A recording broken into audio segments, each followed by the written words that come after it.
ही आज 13वीं समारोह के अंदर उसके सामने आप सबका हमेशा ही विश्व जिस दिशा पे चल रहा होता है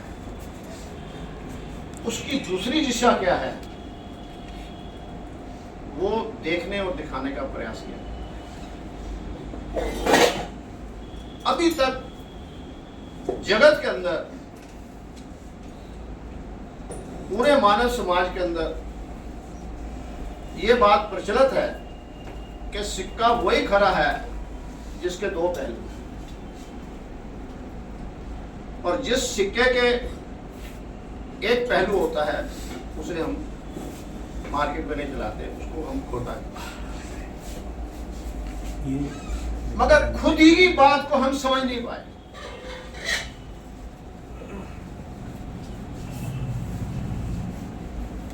पूरा जगत एक ही दिशा के ऊपर देख रहा है, सिक्के का एक पहलू देख रहा है। सिक्के का कोई दूसरा पहलू होता भी है, इस बात पे भी अनभिज्ञता पूरा मानव समाज। ऊपर है कोई, ऊपर है कोई, वही है वही है वही है, उसी का सब कुछ। हम अगर अपनी हथेली में एक सिक्का रख ले तो वो जो सिक्के का पहलू है वही दिखाई देता है। हमने कभी कोशिश ही नहीं करी कि उस थैली से पलट के दूसरी थैली में उस सिक्का का डालो, उसका दूसरा पहलू हेड और टेल क्या देते हैं। कितनी बड़ी बात है कि कोई भी छोर एक साइड होता ही नहीं है जब तक दो साइड ना हो। तो दीदे बार पिछले 14 वर्ष से, आज 13वां वार्षिक उत्सव है, 14 वर्ष से इस बात का जगत को दूसरी दिशा दिखाने का प्रयास कर, और हमने सभी ने सुना है जो कुछ है सो तेरा। तू ही माता, तू ही पिता, तू ही बंधक, तू ही भ्राता, तू ही पति परमेश्वर, क्या इतने नाम हमने दे दिए अपनी इच्छा के अनुसार। और एक ही बताया कि तेरी कोई अहमियत ही नहीं है, और जो ये कह रहा है उसी ने तो उसकी अहमियत बनाई है, बाकी तो जीव जंतु बना ही नहीं सकते। और तेरी अहमियत है उसे बनाने की, इसको तू कैसे अनजाने कर रहा है। आज उसके पहलू के अंदर कैसे है, मैं पहले 2 लाइनें बोलूंगा, फिर उसको डिटेल में बताएंगे। आज का जो कुछ है सो मेरा कैसे, जो कुछ है सो मेरा, मेरा मुझ में क्या है जब से जाना है मैंने, पूरा जग ही है मेरा, जो कुछ है सो मेरा। जब चाहूं जहां चाहूं, धरती पर पर्वत पर, वही बना लूं अपना बसेरा। जब चाहूं जहां चाहूं, धरती पर पर्वत पर, जहां चाहूं बना लूं अपना बसेरा। आकाश में उड़ना, समुद्र में तैरना, किसी भी ग्रह में बड़े पांव मेरा, पूरा जग ही है मेरा, जो कुछ है सो मेरा। जहां चाहूं वही मिले मुझे, जहां चाहूं वही मिले मुझे, सूरज का ताप और सवेरा। हवा कभी ना छोड़े साथ मेरा, जल भी पहुंचे जहां सफर हो, भोजन मिले जहां पड़े पांव मेरा, पूरा का पूरा ब्रह्मांड ही मेरा, पूरा जग है मेरा, पूरा जग है मेरा, पूरा।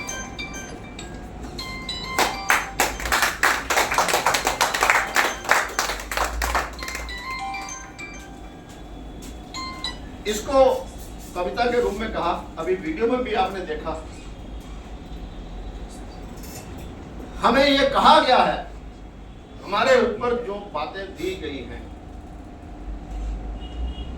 किसी ने कहा रोशनी से हुआ है, किसी ने कहा धुन से हुआ है, किसी ने कहा आवाज से हुआ है, किसी ने कहा टकराव से हुआ है। सब सबका अपना अपना परिपेश है और हर आदमी अपनी अपनी जगह सही है, मगर दीदेवार भी अपना व्यू दे रहा है, क्योंकि दीदेवार के अंदर यह कहा जाता है कि हर व्यक्ति विशेष स्वयं का स्वरूप है। यह कैसे आभास हुआ मेरे?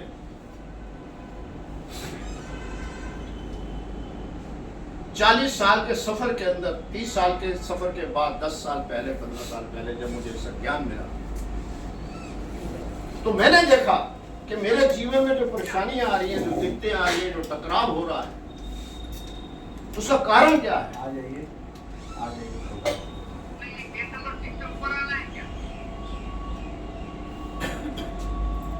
वो टकराव होता है किस बात का? तो मैंने जब अपने शरीर को आईने में देखा, तो मैंने देखा कि मेरे चेहरे पे 2 दीदे हैं जिनको मांगते हैं,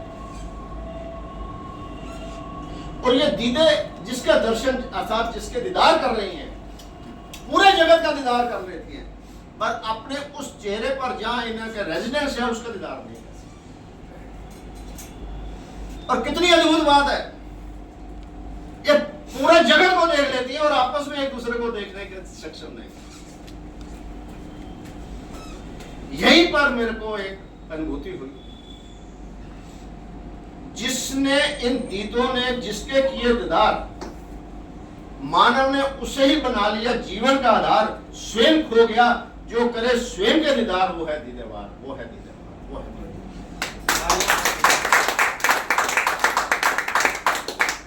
और जब दीदेवार ने अपने दीदार करने आरंभ करे, तो पता लगा कि पूरा जग ही मेरा, सृष्टि तो मेरे अनुसार चल रही है, सृष्टि मेरे अनुसार ही चल रही है। जब ये अंदर दृढ़ता हुई तो कैसे चल रही है? अपने आप से प्रश्न। तो एक भावना भीतर से आई कि सृष्टि का एक नियम है, जो मैंने समझा, उसके बाद थोड़ा सा आगे आगे होगा। एक आकाश, हम सुना है, आकाश नाम है। आकाश किसे कहते हैं? खाली स्थान। अभी कुर्सी खाली है, अभी आप बैठ गए, आकाश खत्म हो गया। तो जब भी कुछ चीज चाहिए उसके लिए स्थान चाहिए, खाली स्थान। तो सृष्टि को भी जब सृष्टि रचनी थी तो उसे भी खाली स्थान चाहिए, इसलिए आकाश उसने रचा। और हमने उसको पहला तत्व मान लिया, क्योंकि तत्व वो नहीं है तत्व में जिसमें संवेदना होती है। ये कुर्सी मेज कोई तत्व है? नहीं कह सकते। आकाश भी सदियों से वैसा है और वैसा ही रहेगा, मगर हमने उसे प्रथम मान के उसे एक तत्व का नाम दे दिया। कोई नाम तो देना। हम आकाश भी हमने ही दिया। तो दोबारा जब उसको जगह मिल गई उस नियम के अनुसार, उसने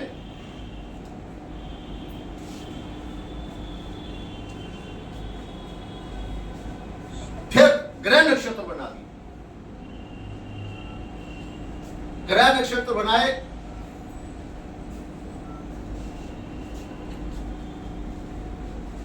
तो उसको ख्याल आया कि मैंने इतने ग्रह नक्षत्र बना दिए, तो इसके बाद क्या होगा? ये तो वैसे के वैसे रहेंगे, इनमें किसी प्रकार का बदलाव लाने की शक्ति नहीं।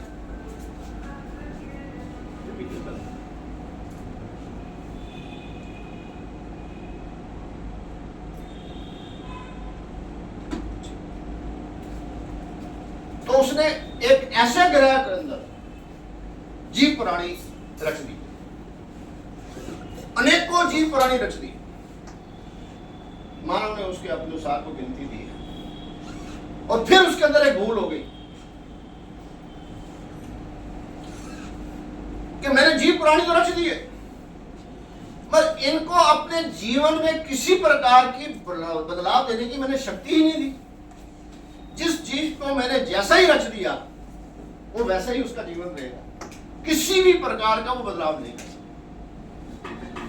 और सारी शक्ति, सारी नो हाउ उसने दे दिया, वो उसके पास भी नहीं थी कि उसमें किसी प्रकार से बदलाव ला सके। इसलिए पूरी सृष्टि में, सृष्टि जिस नियम से रची गई है, किसी भी जीव के अंदर किसी भी प्रकार की बदलाव लाने की शक्ति नहीं।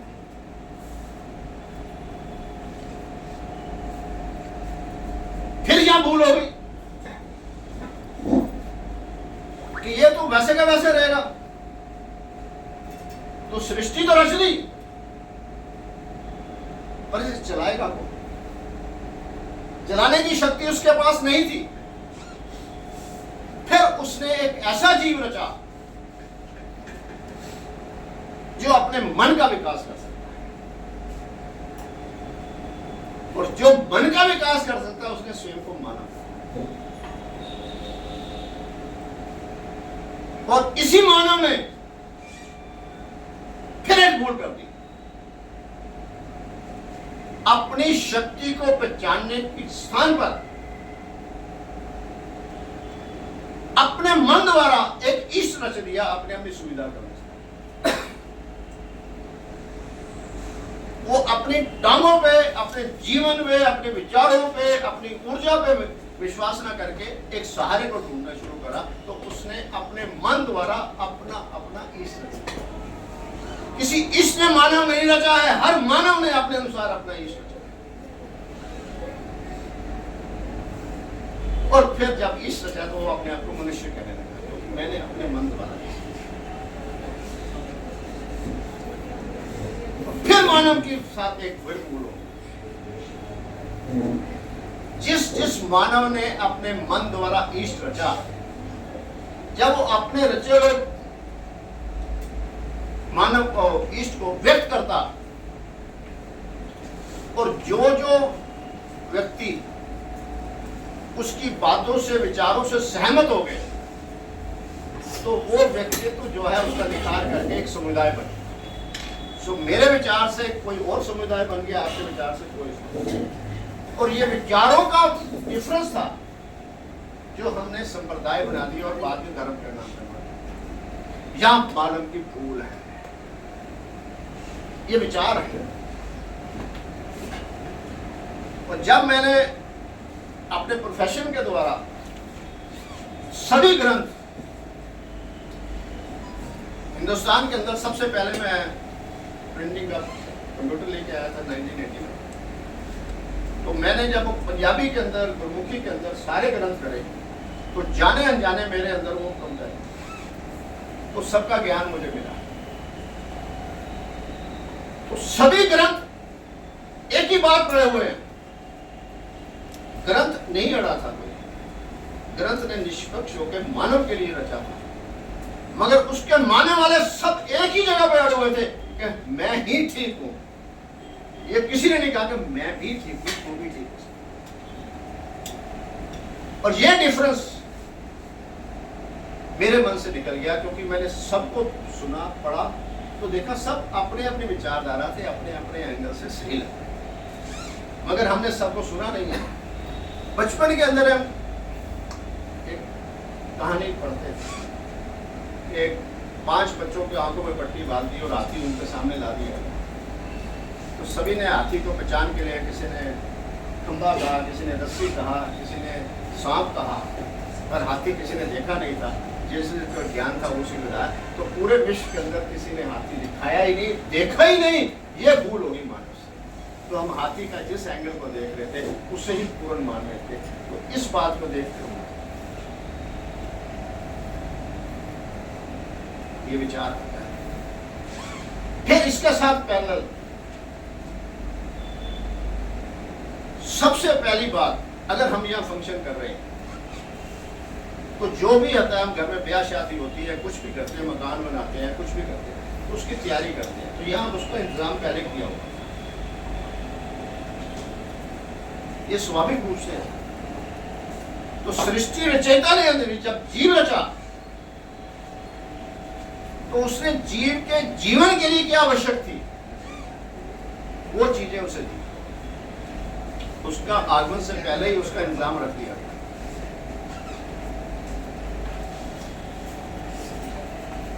सबसे पहले उसने हवा बना दी,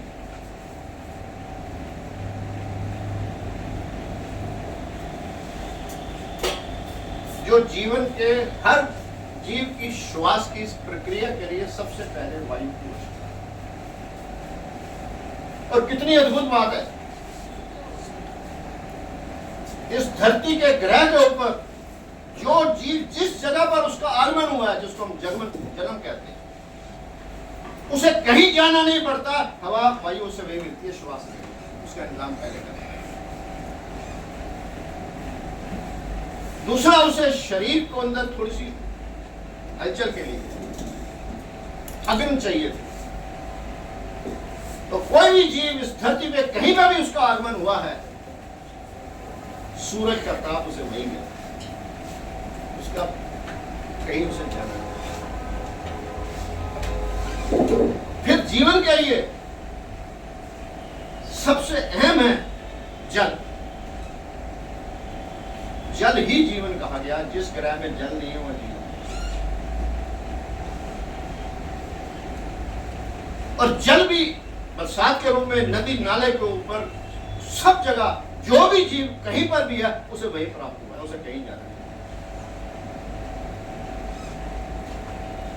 और फिर जीवन जीने के लिए शरीर को एक आहार ऊर्जा चाहिए।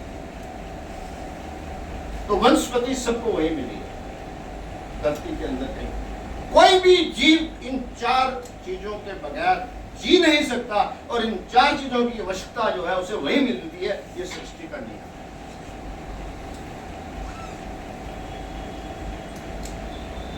अगर हम वैसे रह रहे हैं तो हम मानव की तरह नहीं, दूसरे जीव प्राणी की तरह। क्योंकि जो मुझे ऊर्जा शक्ति मिली है उसका मैंने प्रयोग नहीं किया। यहां पर भारतीय संस्कृति जो है भ्रमित हो, विदेश की संस्कृति आगे निकल, और हम उसी गलत संस्कृति पर मान और सम्मान करते हैं। हमें सजग और सजग होना चाहिए। किसी भी जीव प्राणी में किसी प्रकार की शक्ति नहीं है जो अपने जीवन में बदलाव ला सके। मगर मानव ऐसा था,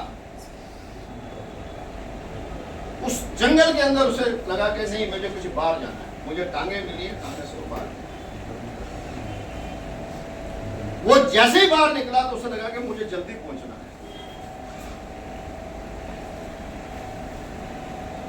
ये उसकी विचारधारा थी जो प्रकृति ने उसे बुद्धि के नाम से दे रखी। जिस जिस मानव ने उसका प्रयोग करा उन्हीं के द्वारा बनाई हुई सुख सुविधाएं हैं। बाकी अगर नहीं बना सके हम अपने जीवन कंट्रीब्यूशन, तो हम मानव जीव की जगह दूसरे जीव।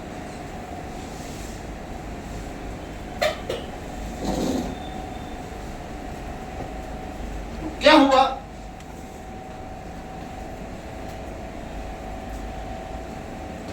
कि मैंने देखा कि मैं समय लगा रहा हूं, तो मैंने पहिया बना। उससे पहले मैं किसी ऐसे जीव को अपना मान बनाता था, घोड़े को, बैल को, गाय को, मगर मुझे वो तसल्ली नहीं करता। तो मैंने पहिया बनाया। वो पहिया चलते चलते, ये मेरी चॉइस थी, सृष्टि के अंदर सक्षम नहीं है पहिया बनाने। मैं जो भी प्रयोग कर रहा हूं, सृष्टि ने किसी को नहीं रचा। एक मैं मानव ही हूं, अपने जीवन को अपने अनुसार जीता।